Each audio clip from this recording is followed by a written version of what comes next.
Money FM 89.3, best of breakfast. Climate Connections. Welcome to the Breakfast Show's Environment Special, Climate Connections.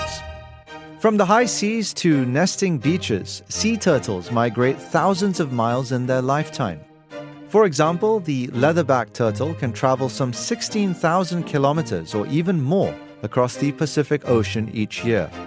This species in particular has swum into the heart of Pete Waldie, Solomon Islands Program Director of the Nature Conservancy, who's leading the organization's conservation efforts in the Solomon Islands. I first encountered a leatherback turtle in the wild was actually in Papua New Guinea, not Solomon Islands, but I was just fishing off the back of a small boat there with a couple of friends and saw this huge 2-meter long creature surf boat and immediately really struck by the size of this turtle. Having seen a lot of greens and hawksbills and other species, the imposing size of a leatherback is really something else to see. But I think the thing that really impressed me was the turtle looked up at me in the boat and must have kind of got a look at me and startled and took off. And the burst speed of a leatherback, for considering how big they are, you'd expect them to be pretty slow and lumbering. But I've since learned that they can outswim a lot of the dolphin and shark species in burst speed. They're incredibly agile, incredibly fast for their size. So so I was immediately really taken by them as a creature, and then really paired that with working with local communities in Papua New Guinea and Solomon Islands and learning just how culturally and socially how entwined people are here with their land and sea resources. It really inspired me to want to work on working with people here to conserve them. Globally, leatherback sea turtles are listed as vulnerable by the International Union for Conservation of Nature, or IUCN for short. But many subpopulations, such as those in the Western Pacific, are faring far worse than others. By 2040, scientists predict that the Western Pacific subpopulation will be whittled down to just 100 nesting pairs each year. Leatherback turtles are actually rated as vulnerable on IUCN's red list, so vulnerable to extinction. They are found across the oceans of the world, and unfortunately, really, the Pacific subpopulations are particularly at risk. So both the populations that nest in the Eastern Pacific as well as the population that nests here in the Western Pacific, and including the Solomon Islands, is considered as critically endangered, which is the most severe risk rating that a species can get. Their numbers are very, very low. Unfortunately, they face a huge different variety of threats. They have a complex life cycle, which means that they're a pelagic or free-swimming species. They spend most of their time out in the ocean, swimming huge distances all the way across the Pacific. But then they do need to come onto shore to nest, and so they face issues with industrial fishing while they're out at sea, and then they have to tackle predation by dogs and lizards and other species, as well as intentional harvest by people when they come up to nest.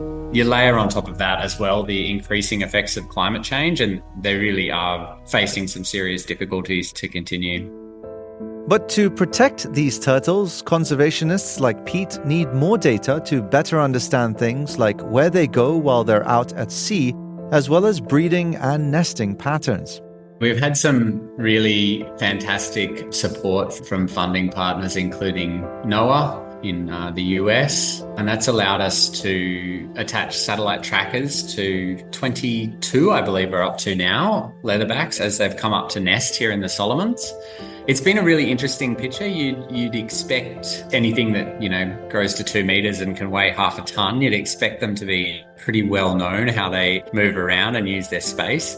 But obviously, spending a lot of time at sea, it's not a simple piece of technology to track them.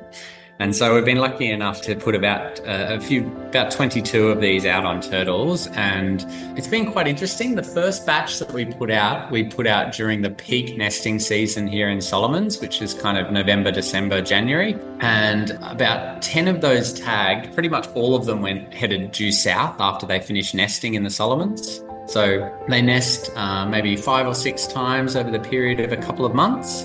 And then once they'd finished that nesting, they headed south, and they were migrating to the really rich areas of the southern oceans, including off the coast of New Zealand and off the eastern coast of Australia. What was very interesting, though, is that when we did put a couple of tags on turtles that were nesting during the June-July nesting period, which is a much smaller number of turtles, but still a noticeable peak in nesting around that time. And we've seen a completely different picture there. So we've now got about 8 turtles tagged in that middle of the year season, and these turtles have actually headed up north. So we've had one of them swum that we tracked all the way across off the coast of California, and another half a dozen or so that are live and heading north, one veering off towards Asia and the rest kind of heading up into the empty Pacific up there. Why is always the hardest question to answer. We do know that when they're spending their time at sea, they are generally looking for their prey, and these huge turtles eat pretty much nothing but jellyfish. And so they're looking for jellyfish-rich waters. They like to nest in the tropics, but their prey, jellyfish, are much more abundant in cooler water areas. So they're heading for cooler areas and they're looking for jellyfish. There's some prevailing theories on their patterns of migration is really around the ocean currents, and so following the ocean currents to areas that will take them to jellyfish-rich foraging grounds. Thanks to these satellite trackers, scientists are able to take a step closer to their lives underwater.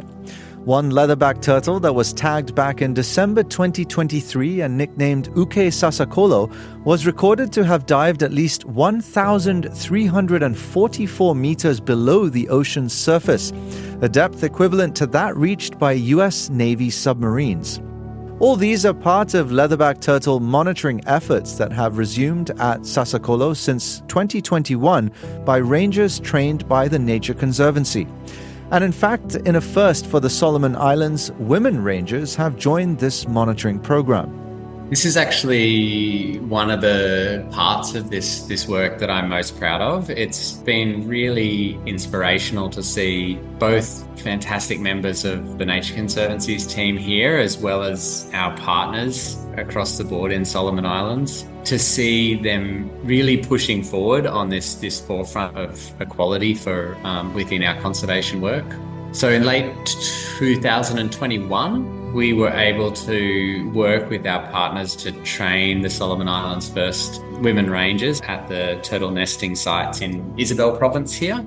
That was fantastic. A lot of the jobs almost exclusively go to men around this type of work. It is also very challenging work, often remote locations, very physical work. So there's a number of different social, cultural barriers that needed to be pushed against to involve women directly in the conservation work here. I would say that I was quite pleasantly surprised that the women were extremely excited by the opportunities that were being opened to them. We've had some amazing stories of women just really taking these roles and running with them and feeling an incredible sense of empowerment, as well as, having access to paid employment, which is unfortunately quite scarce in some of these rural communities. It's been fantastic. But what's really impressed and surprised me is the groundswell of support that's come from men and male leaders in the community as well. There has been some resistance, as would be expected from any big social or cultural change, but it's been really great to see that the overwhelming spirit has been in meeting the challenges and addressing them, rather than seeing those challenges as an excuse to continue to exclude women from conservation work. Fighting against extinction is no easy feat, but Pete and his team of local rangers have been working very hard at piecing together the puzzle behind why these leatherback turtles are whittling in numbers, and how best to refine management and conservation measures to give them a better chance to turn the tides.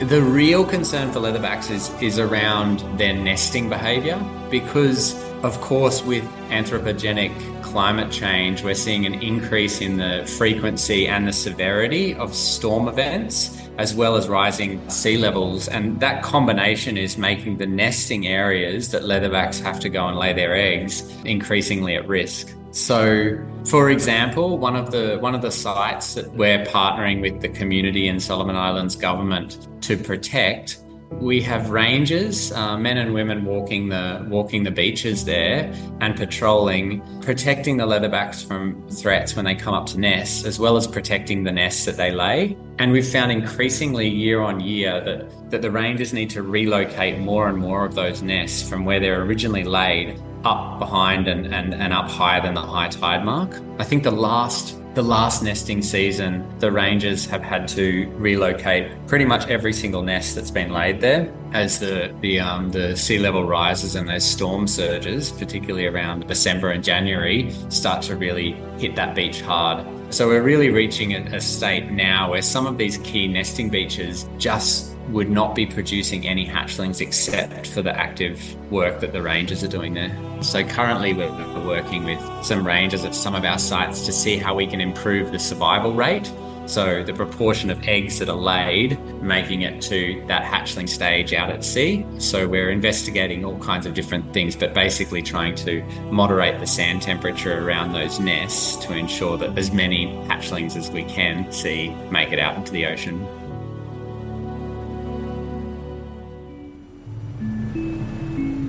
And to ensure that such conservation work can be sustained in the longer term, Pete stresses that funding is a key element. There's never enough money to go around and there's always a great deal of need. So protecting nesting sites is really a critical step. It has a really great impact for the level of investment. So I think first and foremost, we really need to ensure that all of the nesting sites, where possible, are under protection. Unfortunately, that does now require pretty active management. So at the sites that we've seen success, that is on-shift rangers or every day. So it's a full-time job and that becomes complex and expensive.